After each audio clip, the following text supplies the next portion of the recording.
Në fjalimin e mbajtur në Peqin, Sali Berisha prezantoi zotimet kryesore të programit elektoral duke theksuar se në 100 ditët e para të qeverisë së tij nuk do të ketë pension me pensionet më të dubël. Në fjalimin e mbajtur në Peqin, Sali Berisha prezantoi zotimet kryesore të programit elektoral duke theksuar se në 100 ditët e para të qeverisë së tij nuk do të ketë pensionist me pension më të ulët se 200 euro dhe asnjë të punësuar me pagë më të ulët se 500 euro. Ai garantoi gjithashtu se rroga mesatare do të arrijë në 1250 euro dhe mësuesi do të paguajë minimumi 1500 euro.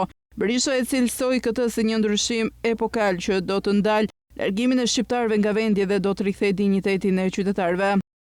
Ka një gjë themelore që nuk shkon në këtë vend, nuk shkon në Peqin, nuk shkon në Shqipëri.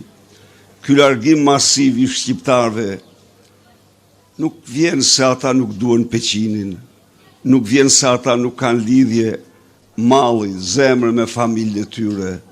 Nuk vjen se ata nuk e duan Shqipërinë dhe nuk vjen se nuk ka një ëndër për ta ndërtuar në Peqin, nuk ka një ëndër për ta ndërtuar në Shqipëri, por kjo vjen se para tyre janë vendosur mure pamundësie, para tyre është vendosur varfëria. Në sofër nuk ka më ushqim për të gjithë, nuk ka më punë për të gjithë. Nuk ka me të ardhura.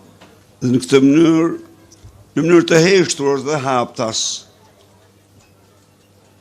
prindrit u thonë fëmijëve të tyre, ndiq fatin rrugët e botës, bira apo bi, se këtu s'mjafton, këtu nuk jetohet më. Një tjetër premtim madhor ishte pesëfishimi i subvencioneve në bujqësi, heqja e kritereve kufizuese për përfitimin nga këto subvencione dhe ulja drastike taksave për bizneset e vogla dhe të mëdha. Ai theksoi se Shqipëria do të kthehet në vendi me taksa më të ulta në Europë me tatim fitimi 10% dhe TVSH 15%. Ashtu do të jepet karta e konsumatorit me të cilën produktet bazë do të blihen 20% më lirë. 80% e të gjitha fruta zarzavateve që shiten son dyqanet tona janë importi, ndërkohë që Shqipëria ka një potencial të jashtëzakonshëm në fruta zarzavate sa asnjë vend tjetër. Në këto kushte, ne kemi një program i cili nuk është një program i shpikur. Jo, ky program bashkon praktikat më të mira të vendeve përreth dhe vendeve tjera. Në aspektin e shëndetësisë, Berisha premtoi rimbursimin 100% të barnave sipas listës italiane dhe akuzoi qeverinë aktuale për mungesë të ilaçeve dhe shpërdorim të fondeve publike. Ai kritikoi ashpër Tiranën për korrupsion, pasuri të pajustifikuara dhe talli me qytetarë, duke krahasuar fushatën e tij me spektakël banal. Sipas Berishës, 11 maj është dita e qytetarit për të zgjedhur dinjitetin dhe ndryshimin.